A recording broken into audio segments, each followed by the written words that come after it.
Power Rangers Cosmic Fury is a big deal for Power Ranger fans, setting a new bar in the Ameritogosphere. It does some things differently from a regular Power Ranger season, and with the franchise being in its 30th anniversary, it should.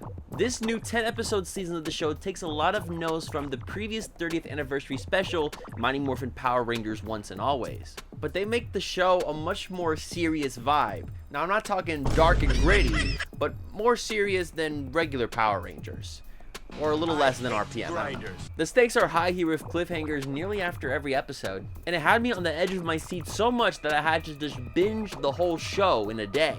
Somehow raising the stakes of maturity for a TV Y7FB while keeping the campiness and corniness that Power Rangers is and always has been. So why is Power Rangers Cosmic Fury one that all fans will remember? Let's talk about it.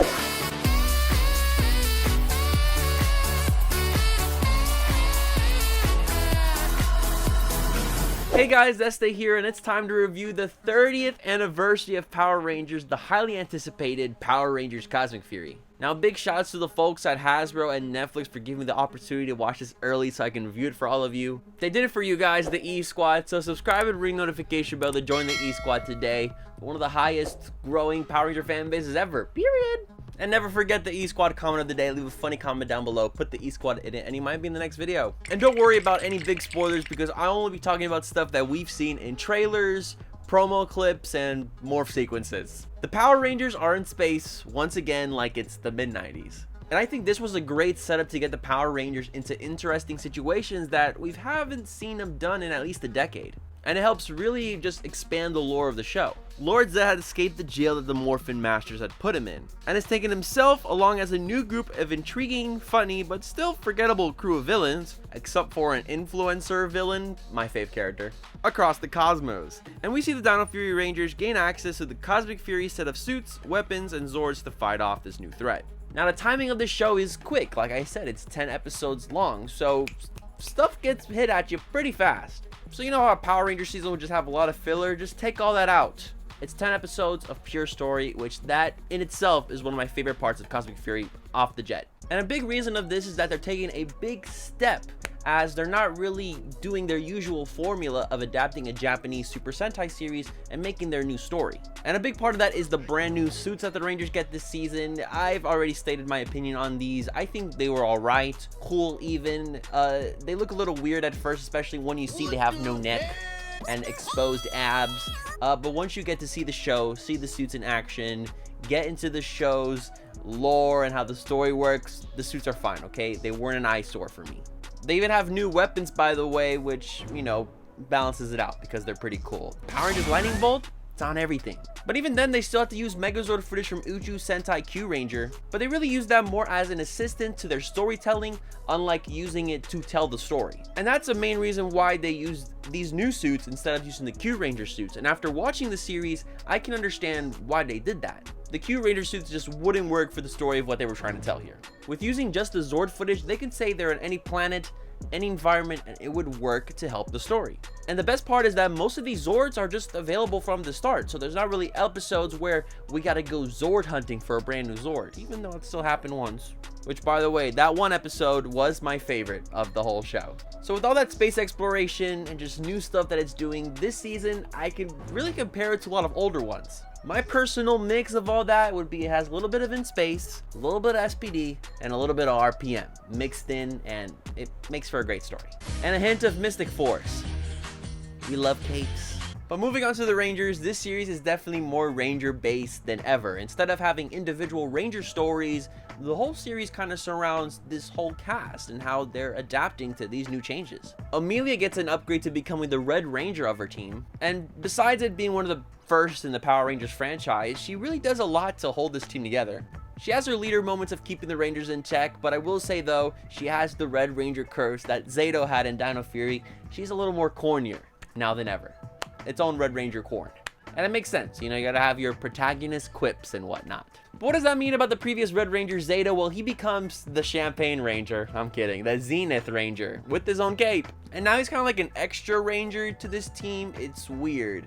His arc in the show was very low-key at first, but really once you get more into it, it's really the driving force of what Cosmic Fury is. After seeing him as the Ghost Ranger at the end of Dino Fury Season 2, it was a lot of questions as to what was up with him because, you know, he literally sacrificed himself at the end of the show. But they really did reinvent his character here, making him new but still feel coolio. I swear, millennials write this show. Izzy is going to college along with their partner Fern, and we definitely see this relationship grow a lot more in this show than we've seen in previous seasons. Especially Izzy having to balance Cosmic Ranger duties and normal teenage stuff, like the move to college. And through these 10 episodes, you can really see Izzy grow, and especially with Fern, have their relationship reach new heights. It's really nice looking at them back in Season 1 and now seeing how much they've grown. And another character like that is definitely Javi, who in Season 1, I really just felt neutral about him, but in Cosmic Fury, he gets a new light. Still as musical as always, he does have this new arm that you may have seen in the promo shots, and that is a big center of Javi's character development here. Ion has also grown, you know, being the 6th Ranger from Rafcon, now becoming part of this main Cosmic Fury team. He is definitely more leaderish here now. I would kind of say he's second in command. He would have to balance a lot between doing what's right for the team, as well as doing stuff what's right for him, emotionally. And you can definitely see that when it comes to his interactions with Zeta throughout the season. Connections are everything, and especially the one other romantic relationship that we have here, Ollie and Amelia. If you've seen in the trailers, Ollie has definitely going to be playing a different role in the season than he has in the past, and that, for him, makes him one of my favorite characters in this show as well. The last 2 seasons, I didn't like him. I hated him sometimes, but his storyline along with Zeta is a big center point of the show. And since we have these main 4 or 5 Cosmic Fury Rangers along with all these brand new Zords, who's gonna pilot them? I'm glad to say that they did a really good job adapting this and making it work well for the story. With familiar faces returning such as Billy from Mighty Morphin, Heckle's Dark Ranger from Dino Supercharge, who's making his first on-screen appearance here as a Ranger. That's sick and awesome, loved it. As well as Mick from Ninja Steel. The Rangers have a lot more help to stop Lord Zedd's forces here, especially using old Rangers to pilot new Zords, which we saw in the trailer with Billy hopping in the Wolf Zord, just like old times. There's definitely so much cool stuff happening in space in Cosmic Fury, but rest assured people, this is still Dino Fury Season 3 in a ways, and a lot of people that we have seen in Dino Fury's past also make an appearance in Cosmic Fury. And for our home allies like Dr. Akana, Warden Garcia, Jane and Jay Borg, we definitely get to catch up with them and see what's up, but definitely they take a step to the side while we focus on our main Rangers. And in terms of the Dino Fury villains like Tarek, Slither, and Mucus, we did see 2 of them at the end of Dino Fury start a circus, so maybe we get to see a little bit of that. And you know, Tarek was in the process of giving Amelia a new sibling as well, having the Rafconians settle in on Earth. There's definitely new ways that these old characters make new marks in this season. But wow, looking back on all this, Dino Fury has been very uphill for me. To recap my old feelings in a letterboxed format, Dino Fury I feel like was a 3 out of 5. Dino Fury Season 2 was a 3.5 out of 5. And for Cosmic Fury, I'm giving the official Este rating of 4 out of 5 stars. And 2 thumbs up.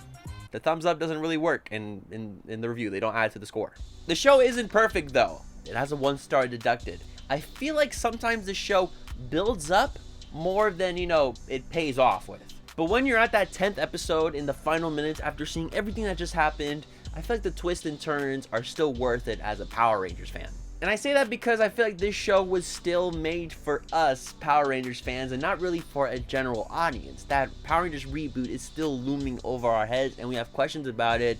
But in terms of Cosmic Fury, one last hurrah in this universe, we can say they did a pretty great job. This season is one for the books and definitely maybe up there for my personally top 10 season list. But hey, don't let the crew, don't let internet fans, don't even let me gaslight you about how to feel Cosmic Fury.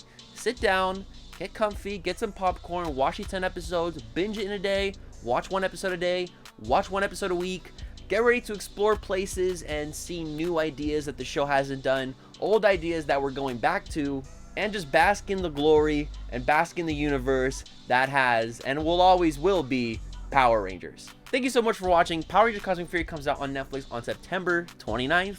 My name is Este. Don't forget to follow me on Twitter, Dino Fury. I'm also on Instagram, Not Don Fuego. Have a good morning, evening, afternoon, wherever you're at. And of course, and as always, stay awesome, everybody.